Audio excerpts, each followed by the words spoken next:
Assalamualaikum warahmatullahi wabarakatuh.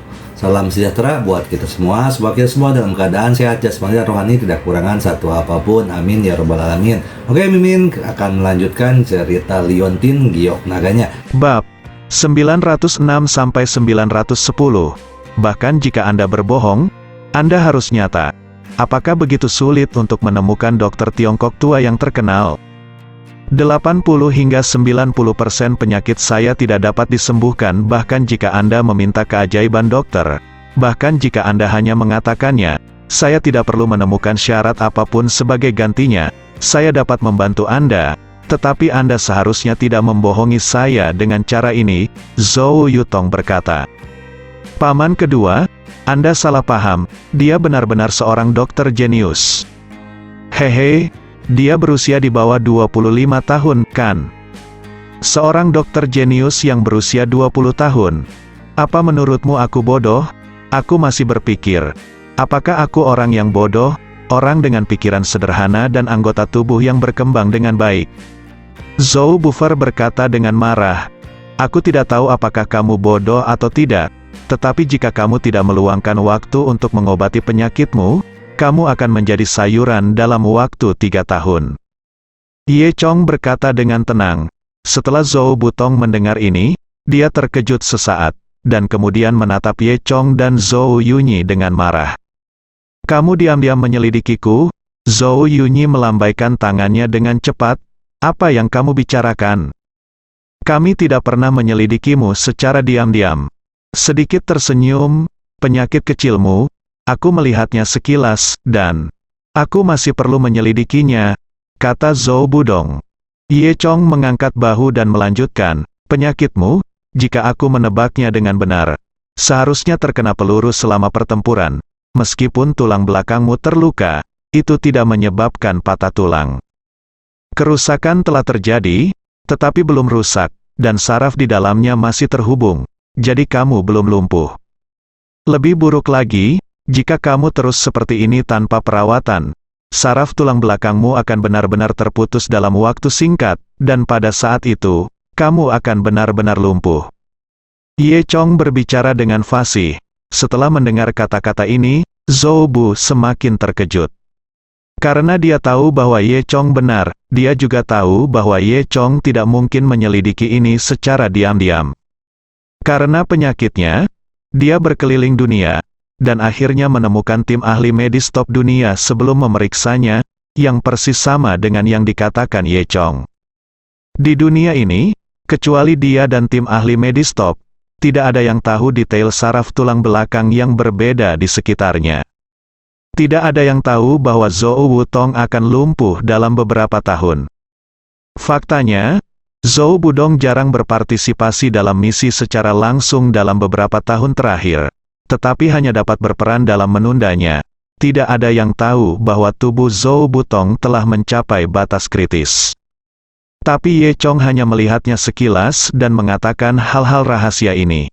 Ini terlalu mengejutkan, ini benarkah kamu yang melihatnya?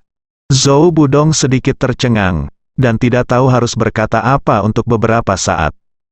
Pada saat ini, Zhou Yunyi tersenyum dan berkata, bagaimana, saya mengatakannya sejak lama. Jangan berpikir bahwa Tuan Ye masih muda. Dia benar-benar seorang dokter yang jenius. Anda masih tidak percaya. Bagaimana tentang sekarang? Apakah kamu percaya? Zhou Budong mengangguk. Saya percaya, saya percaya. Dia tidak bisa menahan diri untuk tidak mempercayainya. Dan nada bicaranya terhadap Ye Chong berubah. Kamu, Tuan Ye, kan? Karena kamu bisa melihat gejalaku, maka bolehkah saya bertanya, apakah Anda memiliki gejala? Tidak ada cara untuk menyembuhkan saya. Ye Chong sedikit tersenyum, dan berkata dengan tenang, apa yang begitu sulit? Apa, sungguh, Tuan Ye? Apakah Anda benar-benar punya cara? Tuan Ye, tolong bantu saya cepat, ayo pergi, kata Zhou berbeda. Ye Chong tersenyum, mengapa saya harus membantu Anda? Apakah Anda tidak percaya padaku? Zhou Budong tertegun dan melirik Zhou Yunyi. Wajah Zhou Yunyi juga sedikit berubah. Dia berpikir sejenak, dan berkata, Tuan Ye, tolong bantu saya. Tuan Ye, jangan khawatir. Selama Anda bisa menyembuhkan saya, Anda akan menjadi penyelamat saya ketika saatnya tiba. Kamu dan ketika Yan Gaoshan berada dalam pertempuran hidup dan mati. Aku pasti akan mencoba yang terbaik untuk membantumu menengahi. Kata Zhou Budong. Ye Chong sedikit tersenyum. Apakah aku pernah memintamu untuk menengahi? Zhou Yutong mencubit Ye Chong dengan keras. Ye Chong, apa yang kamu bicarakan? Kami akhirnya mengundang paman kedua ke sini. Bukankah hanya untuk menyelamatkanmu? Mengapa tidakkah kamu menghargainya? Ye Chong tersenyum. Sejujurnya, Tuan Zhou Yutong, tapi benar-benar bukan masalah besar untuk berurusan dengan Yan Gaoshan. Melihat sikap Ye Chong, Zhou berbeda dari yang lain, bodoh sekali. Namun, Ye Chong adalah satu-satunya harapannya sekarang, dan dia tidak boleh menyerah. Jika Ye Chong tidak membantu, dia benar-benar akan hancur. Zhou Yunyi terbatuk 2 kali, dan berkata, Tuan Ye, demi orang tua ini, Anda dapat membantu Zhou Budong. Iya, Tuan Ye, apa yang Anda inginkan setelah masalah ini selesai? Jangan ragu untuk bertanya, Zhou buru-buru berkata, Tuan Ye, saya tidak punya hal lain untuk dikatakan, tapi saya sungguh-sungguh dengan apa yang saya katakan, ketika saatnya tiba, jika Anda memiliki permintaan, tanyakan saja. Ye Chong mengangkat bahu. Oke ya, demi Zhou Lao, aku akan menyelamatkanmu sekali saja. Terima kasih, Dokter Ajaib Ye, terima kasih Dokter Ye. Zhou Budong sangat gembira. Namun, metode perawatan ini agak menakutkan. Saya ingin tahu apakah Anda berani mencobanya. Metode apa, Tuan Ye? Tolong jelaskan, kata Zhou Budong. Ye Chong berkata, metode ini agak aneh. Pertama, Anda harus memotong semua tulang belakang Anda, lalu menghubungkannya kembali. Selain itu, seluruh prosesnya sangat menyakitkan. Dan meskipun ada anestesi, Anda harus menjaga pikiran Anda tetap jernih dan memberitahu saya bagaimana perasaan Anda. Jadi proses ini sangat menyakitkan dan menakutkan bagi Anda, berani atau tidak. Zhou Budong adalah orang yang menjilat darah dengan ujung pisau. Dia tertawa terbahak-bahak, kenapa kamu tidak berani? Cobalah, jika Anda mencoba, Anda akan memiliki kesempatan lain. Jika Anda tidak mencoba, Anda akan dianggap lumpuh. Tuan Ye, semuanya terserah Anda, Ye Chong mengangguk. Oke, kalau begitu kita akan menyelesaikannya. Setelah itu, keluarga Zhou membuat beberapa persiapan dan dengan sengaja mengosongkan kamar terpisah. Ye Chong dan Zhou Budong masuk.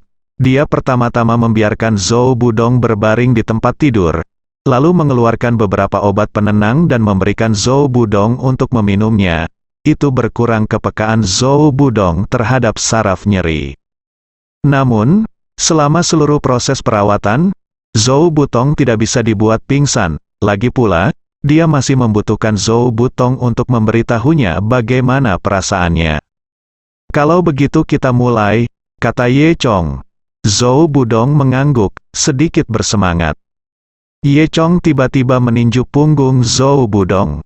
Hanya dengan suara klik, Ye Chong mematahkan tulang belakang Zhou Bu yang sudah kewalahan.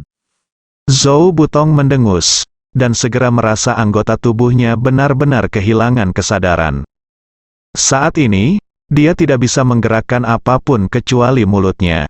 Untungnya, Ye Chong pernah memberitahunya tentang situasi ini sebelumnya. Jika tidak, Zhou Budong akan berpikir bahwa Ye Chong ingin membunuhnya. Namun, Zhou Bu masih gelisah.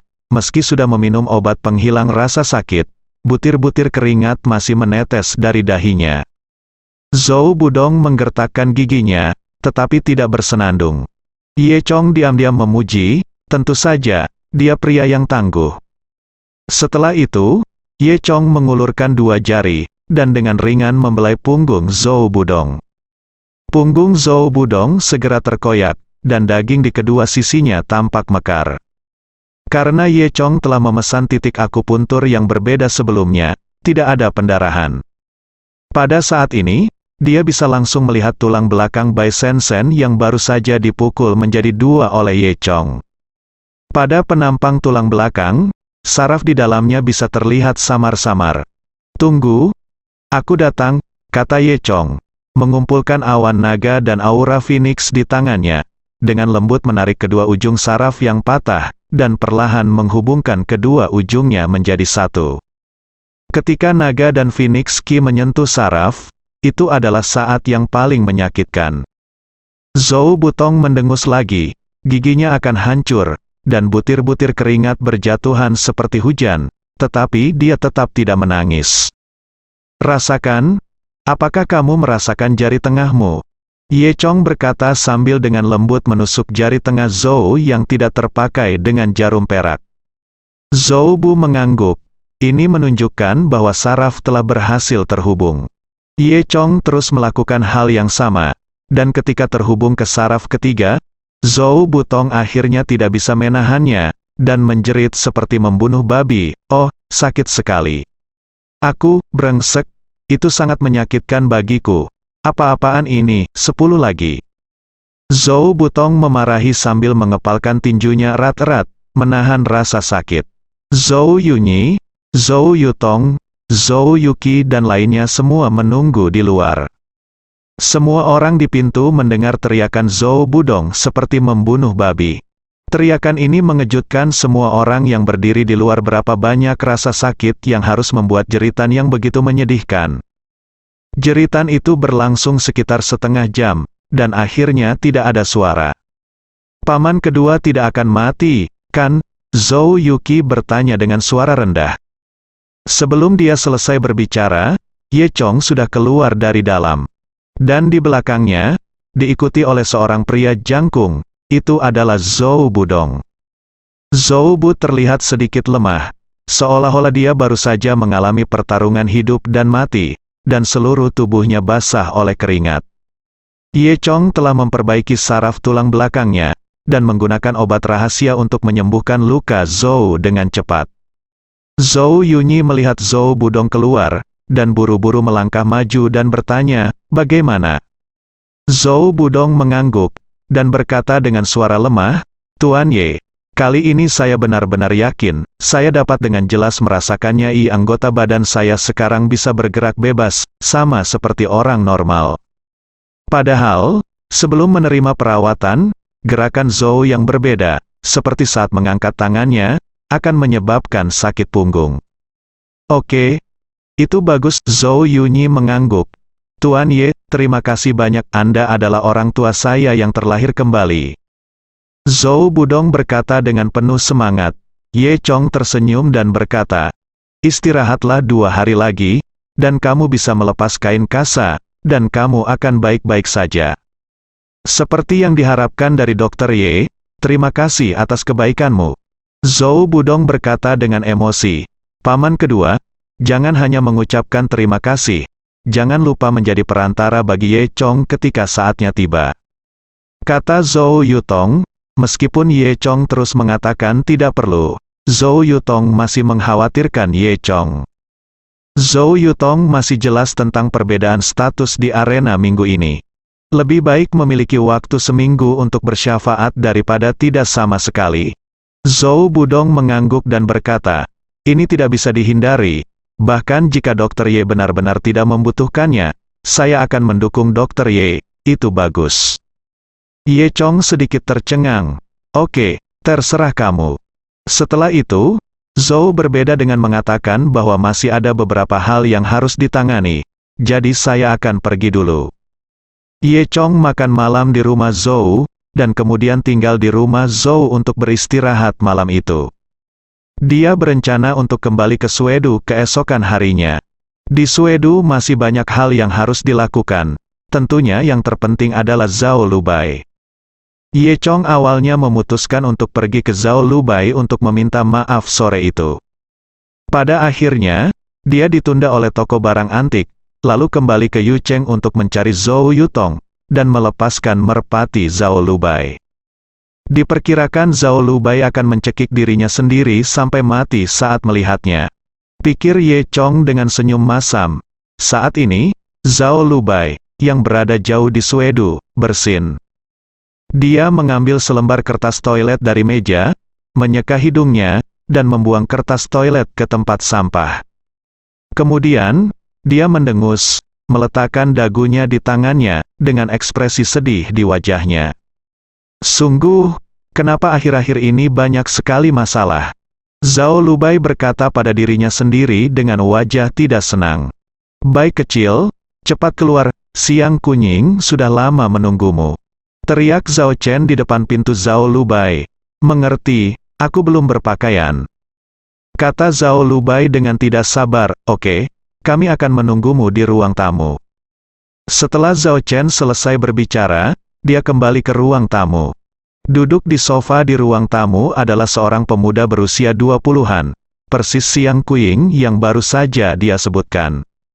Siang Kunying berasal dari keluarga Siang, dan juga salah satu dari 10 keluarga kaya di Suedo.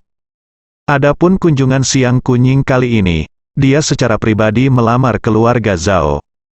Suedo di antara 10 raksasa teratas, kekuatan keluarga Siang tidak menonjol, jauh lebih buruk daripada keluarga Niu.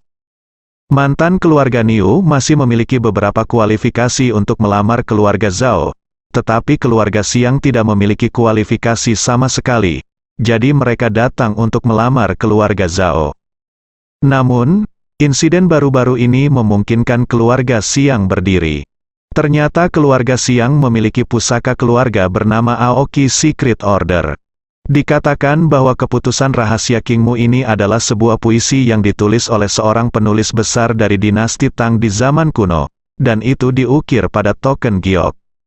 Apalagi konon ada rahasia yang tersembunyi dalam puisi ini, dan siapapun yang bisa memecahkannya akan bisa menemukan tempat seperti gua. Belum lagi benar atau tidaknya legenda tersebut, hanya Aoki Secret Order saja yang merupakan karya seni yang sangat berharga. Hal semacam ini pas untuk selera Yan Gaoshan.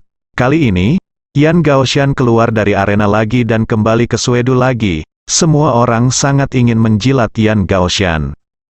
Adapun keluarga Siang, mereka memiliki kondisi unik. Selama mereka memberikan keputusan rahasia Kingmu ini kepada Yan Gaoshan, itu pasti akan menjadi cara terbaik untuk menjilat. Oleh karena itu, keluarga Siang pasti akan bangkit dan menjadi keluarga yang bisa bahu-membahu dengan keluarga Zhao. Faktanya, orang-orang dari keluarga lain di Suedo secara alami mengetahui hal ini. Jadi, baru-baru ini, banyak orang mulai mengunjungi rumah Siang. Dalam beberapa hari terakhir, keluarga Siang penuh dengan orang. Siang Kunying, anak bungsu dari keluarga Siang, telah lama mendambakan kecantikan Zhao Lubai. Sebelumnya, dia menderita karena tidak memiliki kualifikasi, tetapi sekarang, dia berani datang ke keluarga Zhao untuk meminta pernikahan. Zhao Chen tidak berani mengabaikan. Nyatanya, di mata Zhao Chen, alangkah baiknya jika dia bisa menikah dengan keluarga Siang, setidaknya dia tidak harus menjadi musuh Yan Gaoshan. Namun, Zhao Lubai sangat kesal dengan hal ini. Maafkan aku, putriku manja, dan dia akan keluar setelah dia berpakaian. Zhao Chen tersenyum, menyesuaikan kacamatanya dengan Kunying, dengan senyum di wajahnya, tidak apa-apa, Paman Zhao, Xiao Bai, kamu adalah biji matamu, dan itu normal untuk dimanjakan, seperti keluarga Siang kita, perintah rahasia Aoki adalah harta kami, dan kami melindunginya dengan sepenuh hati. Zhao Chen tersenyum. Saat keduanya berbicara, Zheng Yiyi masuk, menyapa Zhao Chen, dan pergi mencari Zhao Lubai. Zheng Yiyi sering datang ke rumah Zhao untuk bermain dengan Zhao Lubai. Jadi dia sangat akrab dengan rumah Zhao, dan tidak ada yang menghentikannya di sepanjang jalan. Jadi dia langsung masuk ke kamar Zhao Lubai. Xiao Bai, mengapa aku melihat Siang Kunying dari keluarga Siang ada di sini? Zhao Lubai menghela nafas, bajingan ini. Aku sangat menyebalkan, datang ke sini untuk meminta ciuman. Minta menikah, Zheng Yiyi melihat gosip, meskipun Siang Kunying ini terlihat agak pendek, tidak setampan Ye Dingtian, tapi dia terlihat enak dipandang, kenapa kamu tidak mencobanya, Xiao Bai? Zhao Lubai dia mendengus. Apa enak dipandang, dia idiot. Kamu tidak tahu bahwa ada semacam perintah rahasia Aoki di keluarganya. Jadi aku tidak tahu bagaimana menjadi sombong. Mungkin itu pamer. Pikir dia tidak terlihat seperti orang seperti ini. Zheng Yi tertawa. Bukankah normal untuk pamer sedikit dengan hal yang begitu baik? Hah, normal? Kamu tidak tahu. Dia tidak berbicara lebih dari 3 kalimat, dan dia ditunjuk sebutkan perintah rahasia Kingmu. Betapa menjijikkannya kamu. Kata Zhao Lubai. Zheng Yi tersenyum dan berkata, kamu melebih-lebihkan. Kamu tidak percaya? Ayo keluar dan lihat, oke. Kemudian, keduanya berjalan keluar dan datang ke ruang tamu. Setelah melihat Zhao Lubai, mata Xiang Kunying berbinar, dan dia segera berdiri. Xiao Bai, kamu di sini. Zhao Lubai dan Zheng Yi duduk di sampingnya. Tuan Xiang, lama tidak bertemu. Zheng Yi tersenyum. Ya. Xiang Kunying berkata, aku belum keluar baru-baru ini. Apakah kamu tahu kenapa? Zhao Lubai di sebelahnya. Tampaknya memainkan jari-jarinya dengan sengaja atau tidak sengaja. Sebenarnya sedang menghitung beberapa kata untuk Kunying. Ketika berkata kepada Kunying, saya belum keluar baru-baru ini, Zhao Lubai menyingkirkan satu jari, yang berarti kalimat pertama. Kemudian, ketika berkata kepada Kunying, apakah kamu tahu kenapa? Zhao Lubai menyingkirkan kalimat pertama 2 jari berarti yang kedua, karena aku harus melindungi perintah rahasia Aoki keluargaku di rumah. Kata Xiang Kunying. Zhao Lubai menyingkirkan jari ketiganya, menatap Zheng Yi dengan bangga, lalu berkata, bagaimana? Apa yang aku bilang? Dalam waktu kurang dari 3 kalimat, disebutkan bahwa perintah rahasia Aoki disebutkan. Zheng Yi tersenyum sedikit, dan menjulurkan lidahnya pada Zhao Lubai. Ngomong-ngomong, ayah, Yi dan aku akan pergi berbelanja sebentar lagi. Kata Zhao Lubai. Dia bertanya kepada Kunying, apakah kamu akan berbelanja? Kalimat pertama, apa maksudmu dengan berbelanja? Matahari sangat beracun. Kalimat kedua, kenapa kamu tidak pulang bersamaku untuk melihat perintah rahasia Aoki keluarga kita? Bagaimana dengan itu? Kalimat ketiga, Zhao Lubai menyingkirkan 3 jari lagi, dan melambai di depan Zheng Yi dengan sengaja atau tidak sengaja. Zheng Yi menutup mulutnya, dia mempercayai kata-kata Zhao Lubai kali ini. Keduanya tidak lagi tertarik dengan Xiang Kunying. Zheng Yi berkata, ngomong-ngomong, aku mendengar siapa? Ye Dingtian membuka toko barang antik tanpa memberitahu kami. Mengapa kita tidak pergi dan melihat-lihat begitu? Ye Dingtian disebutkan. Zhao Lubai menjadi lebih bersemangat. Bajingan ini, dia masih menjalankan toko barang antik. Makan di dalam dan di luar. Xiang Kunying bertanya dengan rasa ingin tahu, toko barang antik apa? Kalimat pertama, kamu tahu Li Suecheng, master barang antik, kan? Kalimat kedua, dia pernah mengomentari perintah rahasia Aoki keluarga kami, mengatakan bahwa itu adalah karya seni terbaik yang pernah dilihatnya. Kalimat ketiga, Zhao Lubai dan Zheng Yi tetap terdiam. Setelah itu, semua orang berbicara sebentar. Xiang Kunying secara samar mengungkapkan niatnya, tetapi Zhao Chen tidak mengatakan tidak. Zhao Lubai tampak enggan, tetapi di depan Zhao Chen, dia tidak punya banyak hak untuk berbicara. Setelah itu, Zhao Lubai dan Zheng Yi pergi dengan alasan. Ketika Zhao Lubai pergi pada malam hari, Xiang Kunying sudah pergi. Zhao Chen dan Zhao Lubai berbicara tentang Xiang Kunying lagi. Faktanya, yang dimaksud Zhao Chen adalah menyetujui pernikahan ini. Bagaimanapun, keluarga Xiang sekarang berbeda. Tidak, aku tidak ingin menikah dengannya. Kata Zhao Lubai. Zhao Chen berkata, kamu gadis bodoh, apakah kamu tahu status apa yang akan dimiliki keluarga Xiang selama keputusan rahasia Kingmu ini diberikan kepada Yan Gaoshan? Zhao Chen berkata, setidaknya itu dapat mengalahkan 9 keluarga besar lainnya. Sebagai selama kedua keluarga kita menikah, Yan Gaoshan tidak akan menjadi musuh kita, dan status keluarga Zhao kita tidak akan terguncang. Aku tidak mau, kata Zhao Lubai. Zhao Qianghong dan Zhao Qiqing yang duduk bersebelahan terkikik. "Kakak, Siang Kuying ini jauh lebih baik daripada bocah kecil Ye Chong." "Benar, bocah kecil itu akan membohongimu. Apalagi, apakah dia memiliki perintah rahasia Aoki? Lalu mari kita juga pergi dan lihat, seperti apa perintah rahasia Aoki ini." Keduanya berkata satu persatu, "Bodoh," Zhao Lubai berbisik pada dirinya sendiri.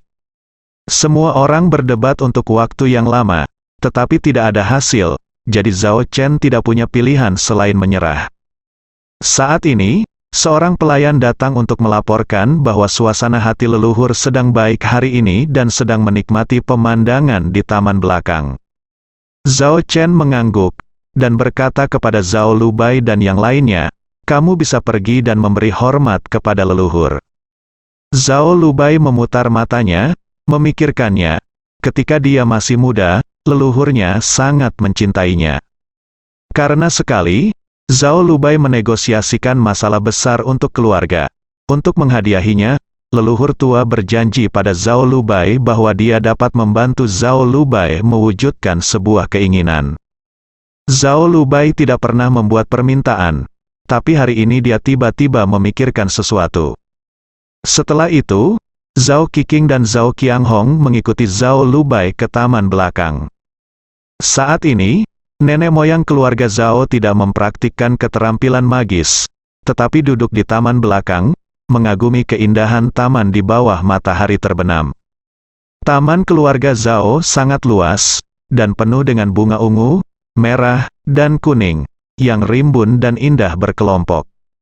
Udara juga dipenuhi dengan aroma bunga, sesekali beberapa kupu-kupu terbang berpasangan, di bawah sinar matahari terbenam, mereka mengepakkan sayapnya, seolah-olah sebongkah emas ditaburkan.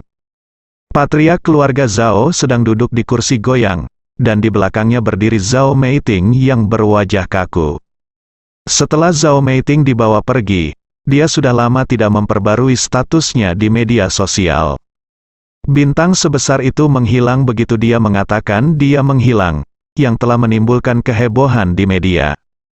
Masih Ye Chong, yang kemudian menemukan Chang Museng, dan perusahaan Chang Museng dengan cepat mengeluarkan pernyataan, mengatakan bahwa Zhao Meiting pergi ke luar negeri untuk belajar sementara dan akan kembali setelah beberapa saat.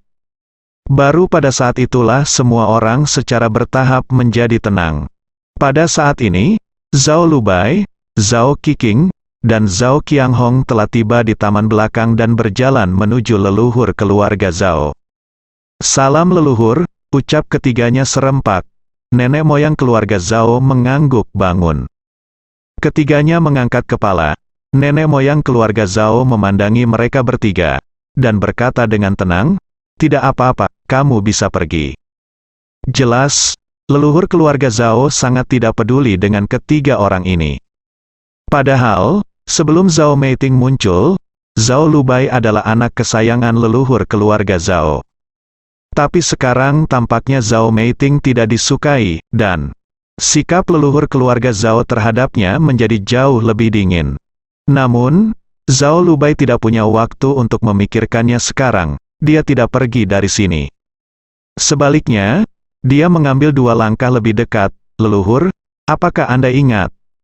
Anda mengatakan bahwa Anda ingin membantu saya mewujudkan keinginan. Saya belum membuat keinginan untuk keinginan ini." Nenek moyang keluarga Zhao tersenyum. "Tentu saja saya ingat. Mengapa? Anda punya keinginan sekarang?" Zhao Lubai mengangguk. "Lupakan saja, mari kita bicara," kata leluhur keluarga Zhao. Zhao Lubai berhenti. Dia ragu-ragu, "Apakah karena kamu tidak ingin menikah dengan siang kunying itu?" tanya leluhur keluarga Zhao. Meskipun leluhur keluarga Zhao tidak berpartisipasi dalam urusan dunia pada hari kerja dan bersembunyi di kedalaman keluarga Zhao, setiap gerakan keluarga Zhao tidak dapat lepas dari mata dan telinganya. Zhao Meiting menelan ludahnya. Sebenarnya Zhao Lubai sangat ingin nenek moyang keluarga Zhao membantu, dan menolak untuk meminta kuing. Namun, Zhao Lubai tiba-tiba memikirkan hal yang lebih penting. Zhao Lubai menggelengkan kepalanya. "Tidak, ini bukan tentang ini. saya ingin meminta leluhur saya untuk menyelamatkan Ye Dingtian, yaitu Ye Chong. Ekspresi leluhur keluarga Zhao sedikit bergerak. Kamu ingin aku menyelamatkan anak ini? Haha, Kak, kamu masih ingin menyelamatkan pria yang berbohong padamu, apakah? Kamu bodoh? Bagaimana kamu menjadi begitu pelit? Dia berbohong padamu, dan kamu menyelamatkannya. Apakah kamu bersedia? Ye Chong sialan ini seharusnya sudah lama mati. Zhao Qianghong dan Zhao Qiqing saling mengejek. Ketika dia mendengar kata Ye Chong, Zhao Meiting, yang berdiri di belakang, mengernyitkan alisnya untuk pertama kalinya. Namun, gerakan ini sangat kecil, dan nenek moyang keluarga Zhao tidak menyadarinya. Patriark keluarga Zhao menghela nafas, dan berkata, orang yang ingin membunuh anak ini adalah Yan Gaoshan. 30 tahun yang lalu, Yan Gaoshan sekuat saya. 30 tahun telah berlalu sekarang. Dia berada di masa jayanya, dan saya sudah cimu. Jadi sekarang saya pikir saya bukan tandingan Yan Gaoshan. Xiao Bai, keinginanmu terlalu sulit untuk menjadi kenyataan, kamu harus mengubahnya. Zhao Lubai tidak menyangka itu di depan Yan Gaoshan, leluhurnya akan mengakuinya. Hei, benar, saudari, jangan mempermalukan leluhur tua, Yan Gaoshan akan membunuhnya. Ye Chong sudah mati, haha. Zhao Qianghong tertawa, Zhao Qiqing juga tertawa. Kedua orang ini tertawa seperti orang idiot. Zhao Lubai menjadi kesal dan berkata dengan santai, oke, leluhur tua, saya akan mengubah keinginan lain. Tolong buat Zhao Qianghong dan Zhao Qiqing menjadi pintar. Zhao Qiqing dan Zhao Qianghong tercengang, tapi tidak bodoh. Mereka tahu bahwa kata-kata Zhao Lubai mengejek mereka, dan mereka menatap tajam Zhao Lubai. Apa katamu? Apakah Anda mengatakan kami bodoh? Zhao Qiqing bertanya, apakah kamu bercanda? Apakah kita idiot? Leluhur tua menggerakkan mulutnya yang keriput, menatap Zhao Lubai dengan tatapan malu, dan berkata, oh, mari kita bahas keinginan pertamamu, Zhao. Qiqing dan Zhao Qianghong tercengang. Zhao Lubai tertawa terbahak-bahak dengan puji, lalu leluhur. Apakah Anda berjanji kepada saya untuk menyelamatkan Ye Chong?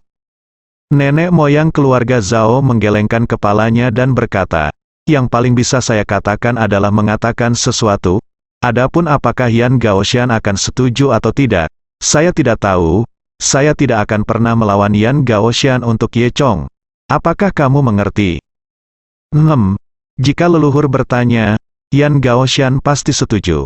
Zhao Lubai berkata dengan penuh semangat, terima kasih, leluhur. Zhao Lubai mengangguk. Zhao Lubai masih jelas tentang kekuatan keluarga Zhao. Nenek moyang keluarga Zhao dapat meminta bantuan. Ye Chong punya cara. Zhao Lubai sangat bersemangat. Tapi Zhao Qiqing dan Zhao Qianghong tampak sedih. Keduanya frustrasi hari ini. Kali ini, mereka secara resmi diakui oleh leluhur. Setelah itu, semua orang mundur ya. Segera setelah Zhao Lubai kembali ke kamarnya, dia menerima telepon dari Ye Chong. Xiao Bai, kamu di mana? Bisakah kita bertemu? Ye Chong baru saja kembali dari Yucheng. Meskipun Zhao Lubai mengkhawatirkan Ye Chong, dia belum memaafkan Ye Chong. Siapa yang ingin bertemu denganmu? Biarkan Anda membiarkan saya terjun lagi. Saya ganggu, kita tidak akan pernah bertemu lagi. Zhao Lubai berkata dengan marah. Jangan, Xiao Bai. Aku tahu aku salah, tapi aku benar-benar harus melakukan sesuatu hari itu. Jadi aku harus menjelaskannya padamu. Ye Chong berkata sambil tersenyum. Zhao Lubai mendengus, aku tidak mendengarkan. Xiao Bai, bagaimana kamu bisa memaafkanku? Zhao Lubai berpikir sejenak, dan tiba-tiba dia memutar matanya dan teringat sesuatu. Bukan tidak mungkin jika kamu ingin aku memaafkanmu, kamu harus melakukan sesuatu untukku. Kata Zhao Lubai, katakan padaku, apa yang kamu ingin aku lakukan? Tidak ada keraguan untuk mendaki gunung pisau dan menuruni panci minyak. Kata Ye Chong di telepon sambil tersenyum. Potong, siapa yang peduli? Keluarga Siang memiliki perintah rahasia dari Kingmu. kamu mencurinya untukku. Kata Zhao Lubai. Ye Chong sangat bingung, apa perintah rahasia Aoki? Ye Chong menggaruk kepalanya. Oh, sudahlah, bukankah kamu hanya menginginkan perintah rahasia Aoki keluarga Xiang? Aku akan mencurinya untukmu. HMPH, jangan bicara besar, kamu bisa membicarakannya ketika kamu mendapatkannya. Kata Zhao Lubai, lalu menutup telepon. Ye Chong menutup telepon, bertanya-tanya apa itu perintah rahasia Aoki. Mengapa Zhao Lubai menginginkan benda ini? Nyatanya, Zhao Lubai tidak ingin mendapatkan perintah rahasia Aoki sendiri. Jelas, perintah rahasia kayu hijau hanya menarik bagi Yan Gaoshan. Jika orang yang memberikan perintah rahasia kayu hijau kepada Yan Gaoshan adalah Ye Chong, maka Yan Gaoshan pasti tidak akan mengambil tindakan terhadap Ye Chong. Oleh karena itu, perintah rahasia Kingmu ini harus bisa menyelamatkan nyawa Ye Chong di saat kritis. Zhao Lubai meminta Ye Chong untuk mencuri perintah rahasia Kingmu, yang dianggap bermaksud baik. Secara alami, Ye Chong tidak dapat mengetahuinya. Apa yang dia pikirkan sekarang adalah bagaimana mendekati keluarga Xiang, bagaimana mencuri perintah rahasia dari Aoki. Tepat saat dia berpikir, Zhao Min baru saja kembali. Ye Chong kemudian bertanya kepada Zhao Min, yang secara alami tahu apa itu perintah rahasia Aoki.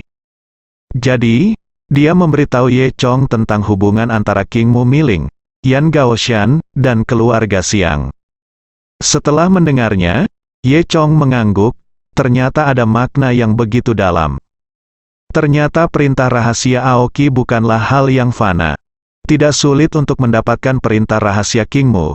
Tetapi pertama-tama, Anda harus dekat dengan keluarga Xiang. Apakah ada cara untuk dekat dengan keluarga Xiang? Ye Chong berkata pada dirinya sendiri. Zhao Min berkata dari samping. Ada cara untuk dekat dengan keluarga Xiang, pil. Obat, Ye Chong bingung. Lebih seperti tipuan bagi orang biasa. Seperti ramuan untuk keabadian Kaisar Qin dan ramuan untuk kenaikan Chang'e menuju keabadian, orang biasa berpikir bahwa ini semua palsu. Namun, bagi para pejuang, mereka tahu bahwa pil itu nyata. Ada beberapa ramuan yang membantu dalam kultivasi, seperti body tempering pill, qi gathering pill, del. Dikatakan bahwa setelah makan, seseorang dapat meningkatkan levelnya, dan ketertarikan pada prajurit terbukti dengan sendirinya. Namun, karena hilangnya pengetahuan selama ribuan tahun, teknologi alkimia hampir hilang. Tidak banyak orang yang bisa membuat alkimia di dunia. Di tempat suci seni bela diri dengan sejarah panjang seperti Suedu, tidak lebih dari 3 orang yang bisa membuat alkimia. Dan masing-masing dari mereka adalah kekuatan tersembunyi, orang kejam yang jarang terlihat. Oleh karena itu, hanya ada sedikit pil yang bisa dilihat di dunia, dan semuanya langka. Zhao Min menjelaskan, ternyata di Suedu, selain keluarga Zhao, di antara 10 keluarga kaya, keluarga Xiang adalah satu-satunya keluarga yang terkait dengan seni bela diri. Ada banyak praktisi seni bela diri di keluarga-keluarga Xiang, tetapi tidak pernah ada seniman bela diri.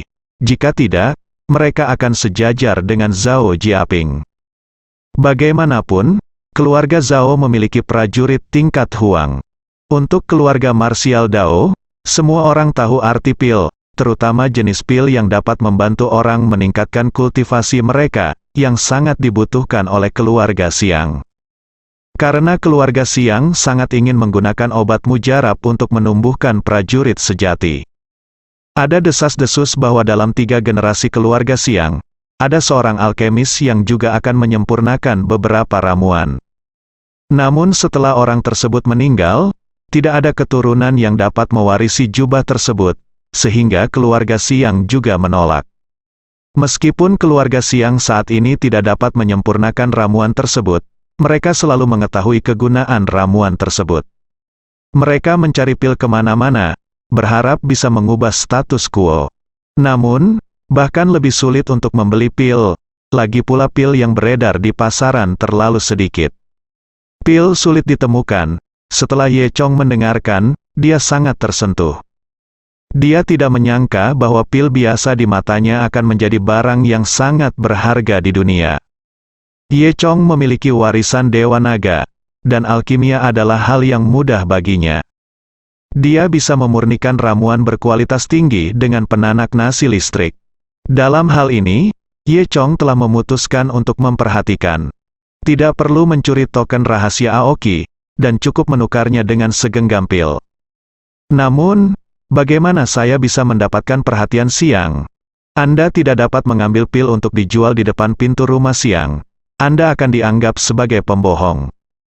Kata Ye Chong pada dirinya sendiri. Zhao Min tersenyum dan berkata, saya tahu ada tempat. Tempat apa? Pasar perdagangan bawah tanah Suedu. Suedu, pasar grosir di selatan kota. Dikenal sebagai pasar grosir. Tempat ini sebenarnya merupakan pusat perdagangan bawah tanah terbesar di Suedu. Di sini, Anda bisa membeli apapun yang Anda mau, termasuk semua jenis barang selundupan, asalkan Anda punya uang dan koneksi. Sebagai tempat bercampurnya ikan dan komodo, juga sebagai pusat informasi alam. Setidaknya ada 1 juta berita yang bisa beredar di sini setiap hari. Zhao Min menyarankan agar Ye Chong menjual pil di sini. Tujuannya adalah untuk menyebarkan berita dan menarik perhatian Siang. Ye Chong memurnikan beberapa ramuan terlebih dahulu, ramuan pemulihan darah dan ramuan penciptaan Qi. Ini adalah pil paling umum dalam warisan Dewa Naga. Ye Chong tidak memiliki kompor alkimia, tetapi menggunakan penanak nasi. Dan dia terkejut saat mengetahui bahwa menggunakan penanak nasi listrik untuk membuat pil jauh lebih baik daripada kompor alkimia. Karena sekarang penanak nasi bisa mengatur waktu dan mengatur panas secara otomatis. Asalkan sudah memasukkan bahan obatnya, selebihnya tidak perlu khawatir. Berbeda dengan tungku alkimia di zaman kuno, api, suhu, del, harus dikontrol, kecuali alkemis berpengalaman tidak dapat menggunakannya. Efek pil tidak lebih dari sebagai berikut, memperpanjang umur, meningkatkan kultivasi, atau menyelamatkan hidup di saat-saat kritis. Pil pemulihan darah yang disempurnakan oleh Ye Chong adalah sejenis ramuan yang dapat menghentikan sementara kehidupan. Pil pembuat Qi adalah sejenis pil yang dapat meningkatkan kultivasi. Tim keamanan desa Xiaoye telah meminum ramuan semacam ini, sehingga kemajuan tim keamanan begitu pesat. Ye Chong percaya bahwa pil pembuat Qi adalah jenis pil yang paling dibutuhkan keluarga Siang. Dengan pil di sakunya, Ye Chong datang ke alun-alun tua di selatan kota sesuai dengan alamat yang diberikan oleh Zhao Min. Alun-alun tua ini berada di jalan yang teduh dan biasa-biasa saja. Begitu Anda memasuki jalan, Anda bisa mencium bau anyir. Jalanan sangat kotor, air kotor terlihat di mana-mana, juga darah babi dan anjing yang disembelih, beberapa daun sayur busuk, kepala ikan, sisa makanan, del, penuh dengan asap dan api. Di kedua sisi jalan terdapat berbagai kios kecil, dan berbagai barang lama diletakkan di atas kios. Asalkan sudah tua, apapun itu, bisa dijual, botol tembakau, bingkai foto lama, bahkan kaos kaki tua, dan terlebih lagi, 2 pispot dengan cat yang mengelupas juga ada sisi baiknya. Ada juga wanita tua keriput dengan sepasang gigi palsu di depan wajahnya. Namun, ini hanya penampakan alun-alun barang lama di selatan kota. Zhao Min memberitahu Ye Chong bahwa berjalan di sepanjang jalan, Anda dapat melihat gang yang tidak mencolok, di mana Anda dapat datang ke pasar bawah tanah yang sebenarnya. Ye Chong berjalan dari awal hingga ujung jalan, tetapi dia tidak melihat gang yang tidak mencolok, yang disebutkan Zhao Min. Dia berjalan lagi, dan masih tidak menemukan apa-apa. Ye Chong merasa aneh, tidak peduli betapa tidak mencoloknya tempat itu. Dia seharusnya menemukannya setelah berjalan 2 kali. Tetapi tidak mendapat apa-apa, sementara Ye Chong sedang berpikir, dia tiba-tiba melihat seseorang di depannya, menyelinap. Pakaian yang dikenakan orang ini sangat indah, dan dia sama sekali tidak terlihat seperti orang yang akan pergi berbelanja di alun-alun barang lama. Ye Chong sedikit tersenyum, sepertinya orang ini juga harus pergi ke pasar bawah tanah. Memikirkan hal ini, Ye Chong dengan cepat mengambil 2 langkah dan berjalan ke arah orang itu. Dia bertanya langsung ke intinya, "Tuan, halo, apakah Anda akan pergi ke pasar bawah tanah?" Pria cantik itu melirik Ye Chong dengan hati-hati, lalu menatapnya dari atas ke bawah. "Ada apa denganmu?" "Aku juga ingin pergi ke pasar bawah tanah." "Di pasar, hanya saja aku tidak menemukan gang yang tidak mencolok itu." Ye Chong tertawa. Pria tampan itu menatap Ye Chong lagi. "Apakah kamu pergi ke pasar bawah tanah untuk membeli barang?" "Tidak, aku menjual barang," kata Ye Chong sambil tersenyum. Pria tampan itu memegang sebotol teh hitam di tangannya, menyesapnya, lalu bertanya, "Hanya kamu? Apa yang kamu jual?" Dia kemudian menyesap lagi. "Eliksir," kata Ye Chong dengan tenang. "Puff." Pria tampan itu memuntahkan semua teh hitam yang baru saja diminumnya. "Kamu, apa yang kamu katakan kamu jual, pil?" Ye Chong tersenyum dan mengangguk. "Jangan bercanda, kamu menjual pil? Apakah kamu tahu apa itu pil?" Pria tampan itu tertawa. "Perlu diketahui bahwa pil adalah barang yang paling laris dan langka di pasar bawah tanah. Selama pil muncul akan menimbulkan sensasi, dan harga setiap pil setinggi langit." Ye Chong berganti pakaian biasa hari ini. Jadi di mata pria tampan itu, sepertinya tidak ada pil. "Jangan bicara omong kosong di sini," kata pria tampan itu. Bersambung.